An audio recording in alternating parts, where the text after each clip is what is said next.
Nous sommes en train de faire la pire des choses avec la barbarie. Nous nous y habituons.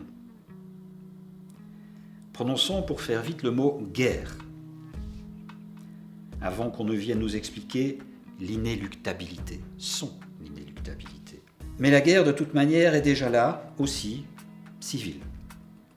Elle nous a été déclarée par de plus nantis que nous, par de plus aisés que nous, par de plus remplis de certitudes que nous.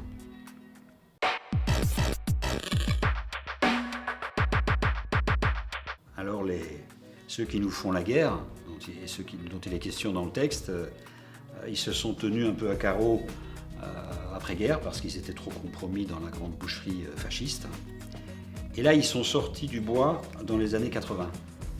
Et je ne suis pas en train de vous donner un cours, mais j'en étais. J'étais quelque part un de leurs mercenaires, j'étais cinéaste. Et comme beaucoup de cinéastes dans ce pays qui n'a pas d'industrie cinématographique, pour nourrir ses enfants, on est bien obligé de faire des films corporate. Et alors là, je plaide encore plus coupable parce que c'est pas n'importe lequel, c'était pas n'importe quel ennemi, c'est la haute banque belge, carrément.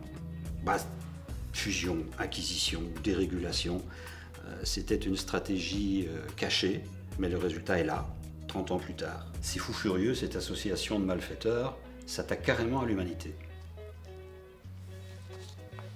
Et là, on est tous concernés. Que dire à nos enfants? Que dire à nos enfants qui sont enrôlés dans cette armée-là, simplement lorsqu'ils ouvrent un compte en banque? Ils n'ont pas d'autre choix que de faire la guerre. Ils le font. Et ils le font plutôt bien. Nous le faisons. Qu'on le veuille ou non, on le fait. Maintenant, la question, c'est de savoir avec quelle arme on va le faire. Est-ce que ce sont les armes de l'ennemi? Est-ce que ce sont les nôtres?